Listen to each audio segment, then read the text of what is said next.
Hello and welcome to the Curiosity Quest podcast. My name is Natasha Schulmeister and I am your host. Welcome. I'm going to be honest with you. I sat down today and nothing came.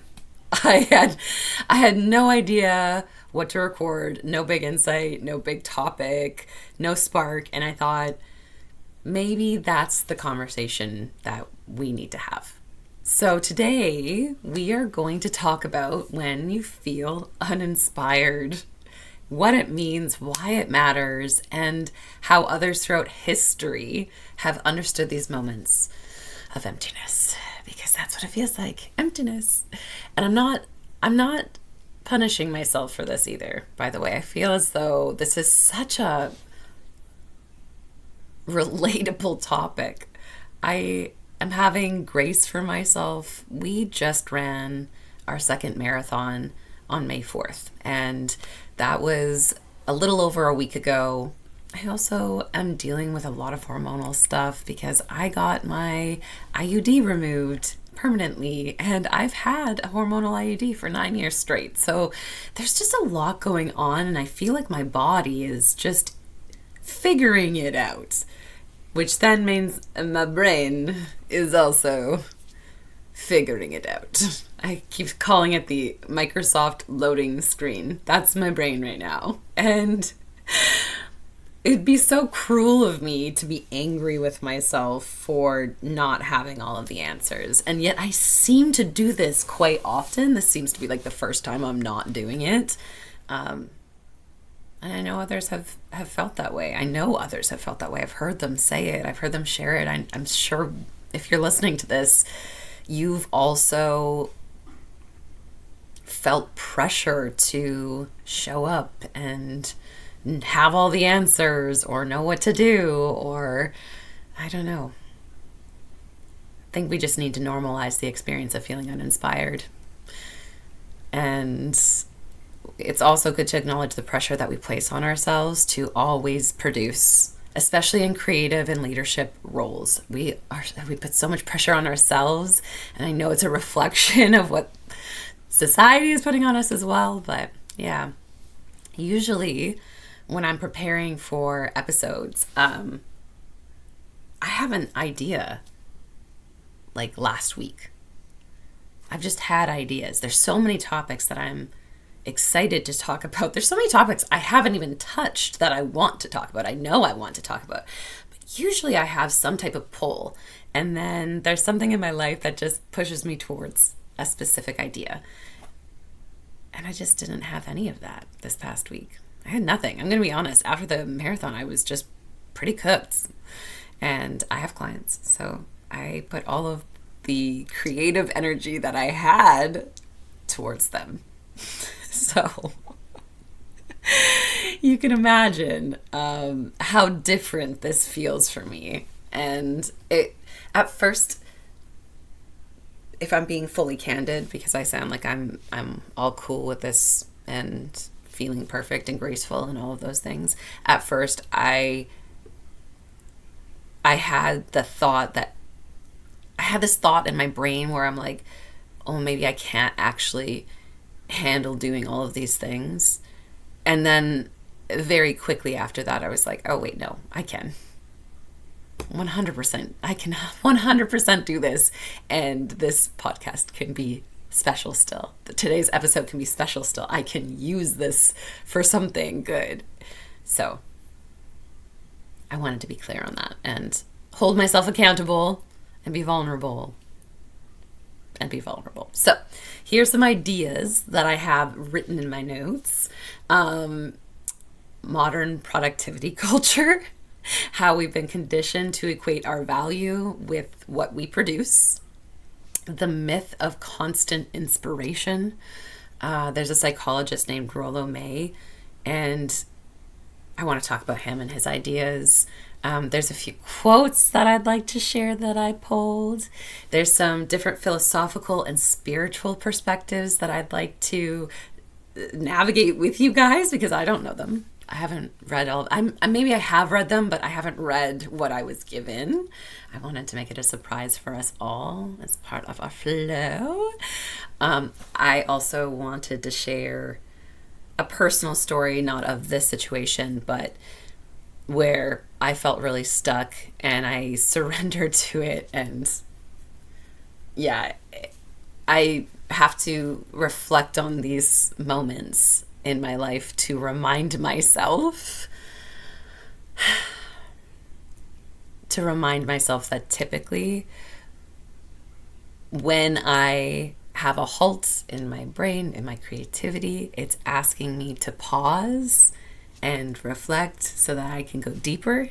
And so I wanted to share that. And then, I don't know, I would love for everybody to reflect on their own version of what that is for them. I would love to hear them too. If you want to message me, I have friends who message me and I love it. So if you want to message me, I would love to hear your stories as well.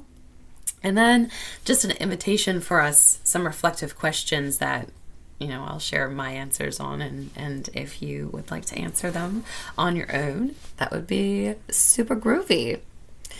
I really appreciate you guys sharing the space with me, especially in an episode with a very last second put together agenda. Not every moment has to be productive to be meaningful. And I'm hoping that we can take advantage of that in this episode. So let's go to our starting. Let's go to reflections on cultural and personal expectations. So the modern productivity culture. I'd love to chat on this more. There's this quote that I have which says, "We've created a world where if you're not producing, you're falling behind. But life and creativity don't work like that." And man, isn't that true?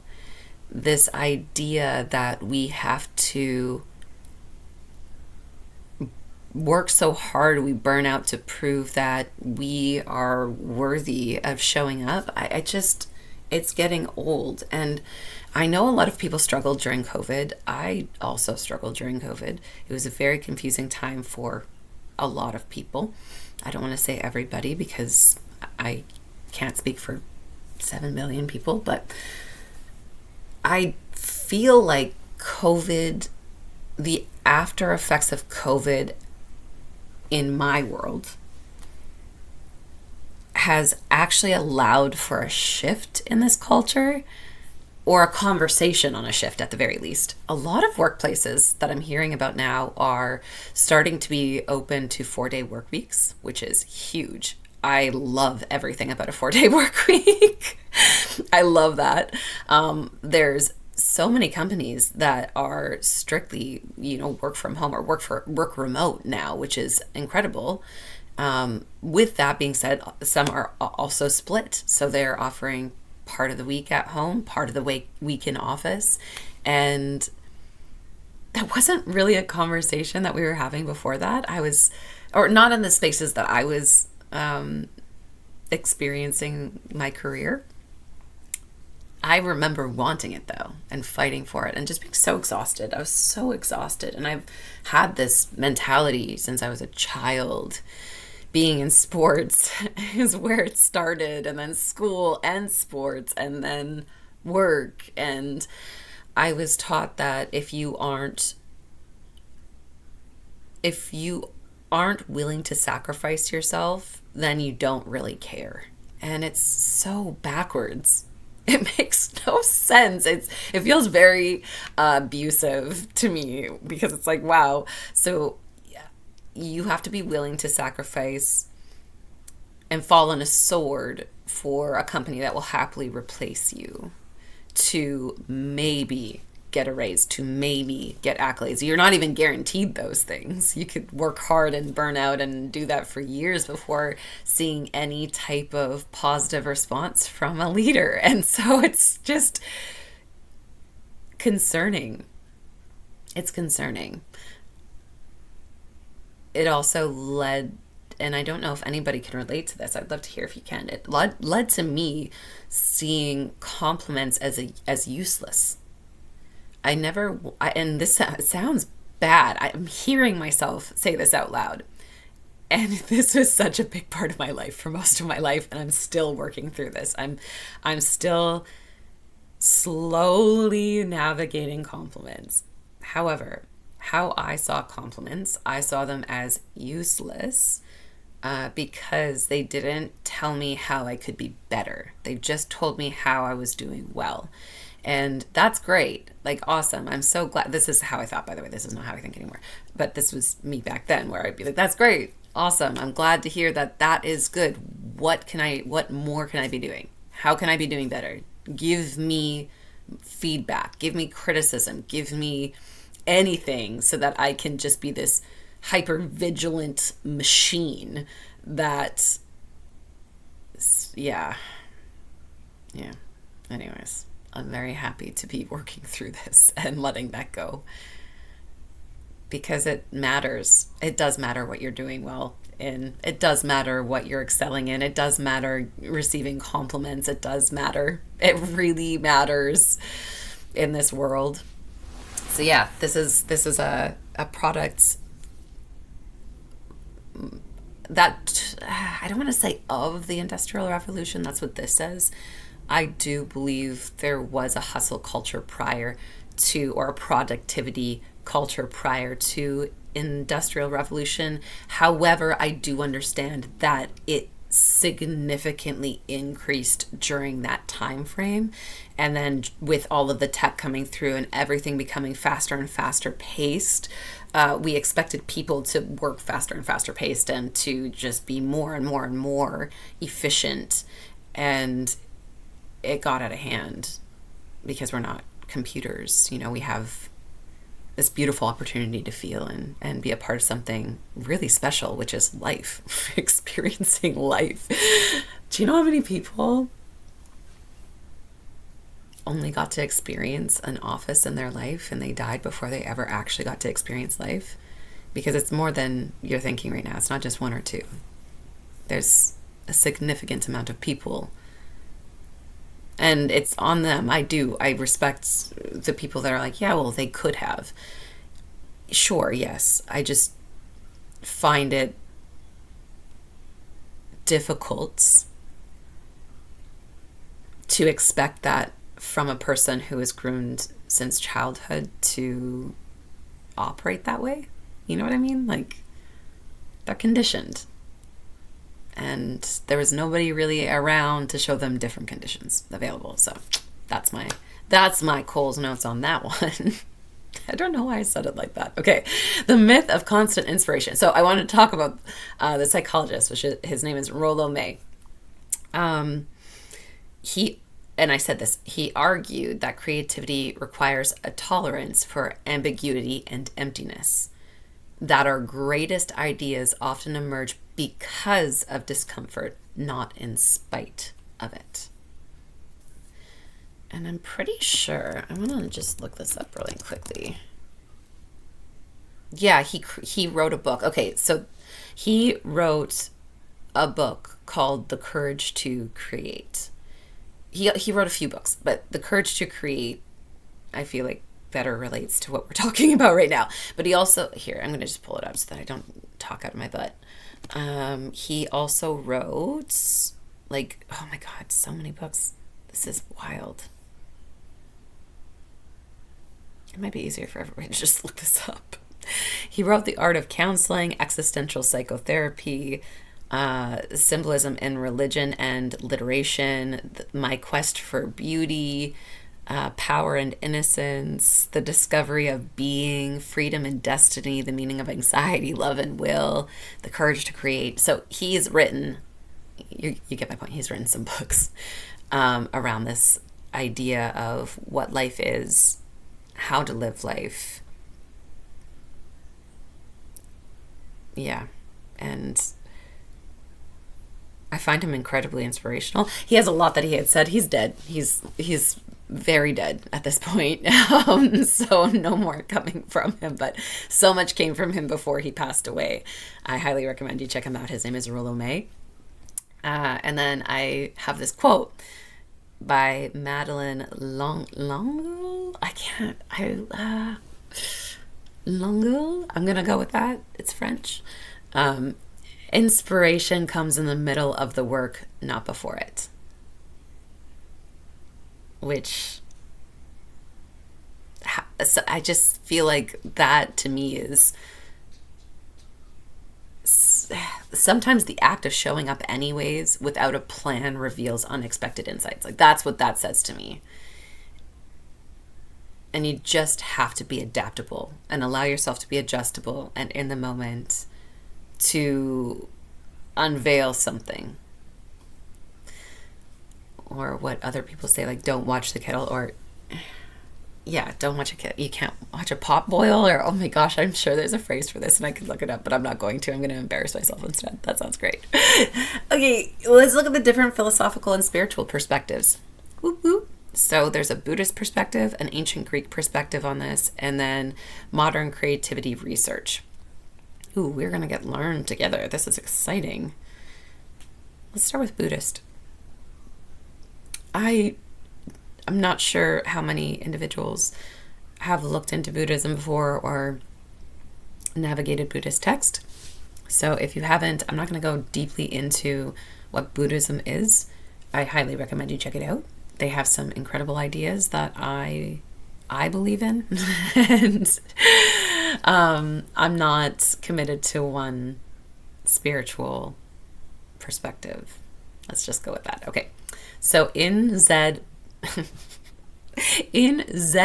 Buddhism, the concept of beginner's mind, Shoshin, invites us to approach each moment as if for the first time without preconception. And then it says, when we don't know what to say or do, we return to presence, to breath, to the simplicity of being. From there, truth eventually rises. Man, I love that. The beginner's mind, that's tough. It invites us to approach each moment as if for the first time without preconception. Is that possible? They wrote it, so I suspect it's possible. I just wonder what you'd have to do to train yourself not to have any bias after experiencing something. That is tough. That would be like me saying, tomorrow morning when I have my cup of coffee in the morning, me being a beginner with that, like this is my first cup of coffee, and approaching it as if it's my first cup of coffee. That might be something that we gotta look into deeper. Okay, not today, but eventually. I really enjoy that though. When we don't know what to say or do, we return to presence, to breath, to the simplicity of being. From there, truth eventually rises. Simplicity saved my life, so I am so on board for this. I just also have this mind that's like, but how? If you've experienced something, do you be a beginner again? I want to know. Okay, ancient Greek perspective. The Greeks believed in the concept of the muse, external forces of inspiration you couldn't control. Yeah, I've heard of that. The muse. I didn't know that came from the Greeks, actually. That's cool. This is something new for me to learn today, and maybe you. Okay, and then it says, your job wasn't to summon brilliance on command, but to prepare yourself so that when inspiration arrived, you'd be ready to receive it. Dang, that's good. Yeah, no, that makes sense. Because you can't, sometimes you can create opportunities, but typically opportunities arise, and we are working on ourselves to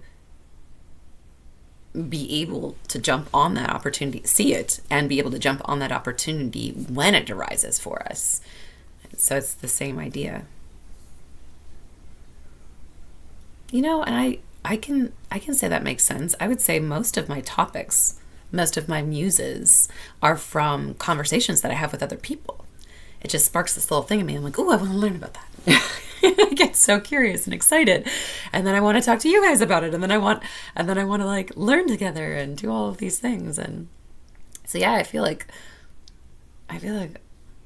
my entire output is from my muse, which is the world or communication and conversations. Very cool. Okay. Modern creativity research. Psychologist, this is going to be tough. Mihaly Csikszentmihalyi's. I'm not going to say that again. I'm going to say psychologist Mihaly.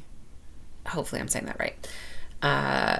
Psychologist Mihaly's work on flow states show that most people don't find flow in waiting for inspiration, but in engaging with curiosity and low pressure creative play. The more we chase inspiration, the more it eludes us. It arrives when we're immersed in the process, not waiting for perfect conditions. So basically, just do it. Just do it. Just do anything. Just literally take action, do something. It doesn't have to be anything intense. It can be extremely low pressure, and something will come through. I kind of love that too, right? Because that's what also creates motivation. Action. Action creates motivation. Motivation doesn't create action, but it does create action after it's been sparked. So it's like we take action. That gifts us motivation, which then gifts us more action, which then gifts us motivation. And most people are like, no, I had motivation. That's why I did it. It's like, no. You saw something and you took action, and then you're like, oh my God, this is so awesome. And then you dove into it, and then you got motivation after doing it because you're like, oh, I can do it. I should do it again. Oh, I can do it. I should do it again. Oh, I can do it. It makes me feel good. I should do it again. That's typically the flow. So, yeah. I'm trying to so a personal story from my existence. Oh man, there's been so many of these. I call myself a sprinter when it comes to projects because I like to do quite a few at a time, and I also like to take space from something and come back to it when I feel the pull. I actually really trust my flow now. This was really frustrating when I was younger, though. And I used to punish myself so much for this because I was constantly told that if I wanted to do quite a few things and I wasn't hyper dedicated to finishing one thing before starting the next, that meant I was immature. It meant that I didn't know myself, so I lacked identity and awareness, and that I would never finish anything. Those were the things that I was constantly told. And so I would try to pigeonhole myself into doing one thing, and it felt like torture because there was so much that was coming out of me that wanted to be recognized and validated and honored that I just had to keep shutting down because I was listening to everybody else but myself, which is so silly because I became, I believe, a way happier person when I started to honor myself and my own flow. And I've been able to accomplish so freaking much. And I've been able to prove to myself that I can actually finish things. I can actually do that. There's certain things that I take my time on, like books and TV series. But that's for different reasons. That's because I have a hard time letting go. And if I know that I'm coming to the end of something, I prolong it so that so it doesn't have to be done because I like it too much. I don't know how relatable that is. I hope it's quite relatable, or if it's not, you're at least getting a laugh out of that. So when I was, this has happened not too long ago, maybe a year ago as well. I used to paint. I was in art forever. I used to love drawing and painting. And I started painting something that I wanted to just do as like a self-work project. I wanted to do it just for enjoyment purposes, and I didn't want to look at something and mimic it. I wanted to just let something pour out of me. And it was really interesting because when I first started, I was so inspired. I was going to give this as a gift. It was going to be incredible. And then I sat down to do the first session, and I did that, but the paint had to dry because I was doing layers. So just if you don't paint, you have to let that properly dry before you can do another layer. So I had to leave it for 24 hours. And I remember coming back to it the next day, and I'm just like, I have no idea where I want to go from here. And then coming back the day after that, I'm like, I have no idea where to go from here. And then the day after that, and I was getting so frustrated with myself because I'm like, I wanted to give this as a gift. Oh my gosh, like, why can't I just figure this out? Like, maybe I can't paint my own thing. I have before, but I had that in my head. Like, maybe I can't anymore. Maybe that's not possible for me. Maybe I suck. Maybe I'm not that artistic. Maybe I'm not actually creative. Like, I'm better at mimicking. Maybe I shouldn't have even started. I was just feeling so much frustration, and I was so stuck, and I was so uninspired, and I was so embarrassed because I'm like, I told people that I was doing this as a present. So there's external pressure too for me to do this. And it was funny because I let myself be in that turmoil and that shame for like a week. And then finally one morning I was listening to a voice note from a friend, and I can't even remember exactly what it is that they said, to be honest with you. I just remember having this moment of clarity where I was like, oh, I'm trying too hard. I'm trying too hard. Why am I trying so hard? Why am I putting like this weird timeline on this? The person's going to love it as a present no matter when I give it to them as a present. I made up a random date. I didn't even tell them that date. Like I was like, no, get rid of that timeline.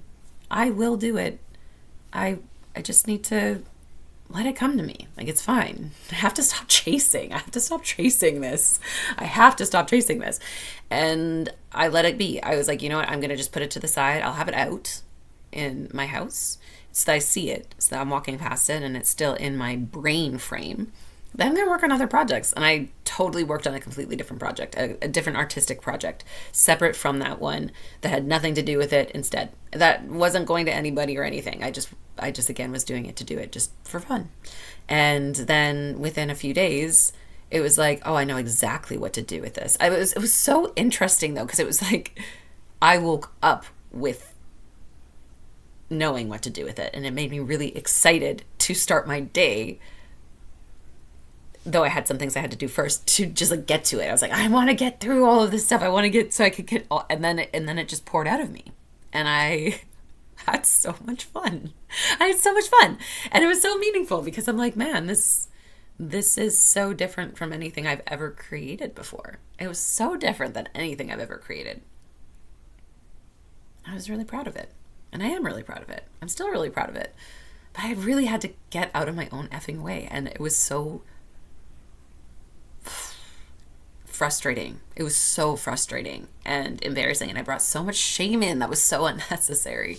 It was so unnecessary. So I don't know. I feel like oftentimes I have to be reminded by something or someone. Like, why? Why are you putting so much pressure on yourself? Why? And it's like, oh, I don't know, because I've made up imaginary timelines. That's typically my thing. I've made up imaginary timelines that don't exist to anybody else in this world except for me. And then it's like, you're creating a false issue. This is a non-issue issue. Does anybody else do that? Please tell me somebody else does that. Please tell me. And also, I would love to hear somebody else reflect on their own version of that situation so that I feel less alone in it. Let's do some reflective questions that I was sent. These are funny. Okay, well, I've already kind of answered this one, but the first one is, when was the last time you let yourself be uninspired? Today. I had no inspiration, and then that sparked this conversation. And then it says, not rush to fill the space. Would me be doing an episode be rushing to fill the space? It might be. But I didn't force the topic, so maybe not. Maybe I'm on like a weird, like maybe there's a line. But I'd love to hear yours. So when was the last time you let yourself be uninspired and not rush to fill the space? At work, at home, in the arts, in your relationship. Okay, next question. What if those moments where inspiration lacks aren't a failure of creativity, but a necessary part of it? Yeah, I mean,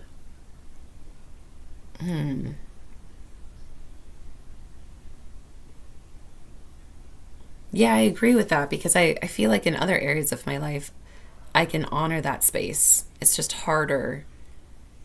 It's just harder for me with work, really. I mean, this is still a part of what I do for my work, for my life. And I know the space can be really beneficial for everybody, and like for me and all of you, so that I'm not just showing up to show up with whatever energy that doesn't need to be put out. Yeah, I do think it's necessary. I think those spaces are integration. And it also allows for you to expand out, because when we're going so fast and always looking, we have like blinders on to look at specific things. We get so focused on them. And so the space to me feels like you're taking a moment, cleaning your lens and allowing yourself to see everything else outside of those specific things. Like, it forces you to open your eyes. And when you open your eyes, then you can see solutions. And yeah, okay. So there we go. I agree. Yes, it is a necessary part of it to me. I'd love to hear what you think. So what if the moments where inspiration lacks aren't a failure of creativity, but a necessary part of it? What do you think? And last, but certainly not least, where might you be forcing answers right now instead of sitting in the unknown? Oh dear.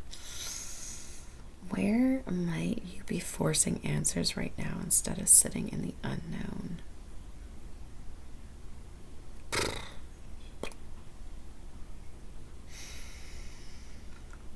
That's a really tough question. I feel like the past month has really punched me in the face. Okay. That sounds terrible. Why did I go with violence? I feel like the past month has shaken me up quite a bit. And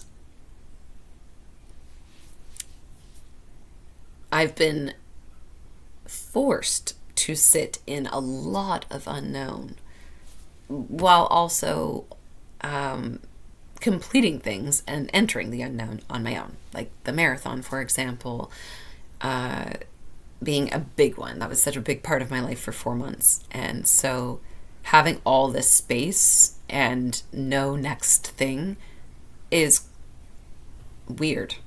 It's just weird. But I'm sitting in this unknown. And though I have this urge to book my next race, for example, I'm not going to. I'm going to give myself May, maybe even all of June, to not book a race, because I have back to back for 3 years booked things that have taken up a lot of my time, and I would like to just enjoy myself for a bit. And it's not to say I didn't enjoy my preps. I have loved them. I really enjoy them. They've given me so much. I believe, even though I don't necessarily agree with it right now, I do believe it's healthy for me to take a minute. So Though I'm having a war inside of me, one side being like, but what if? And the other side saying, shh. But what if? Shh. So that's, I'm forcing myself to sit in the unknown for a bit. I'm forcing myself to sit in the unknown as opposed to finding answers right now, which feels different, very different for me. And I love it. I love it.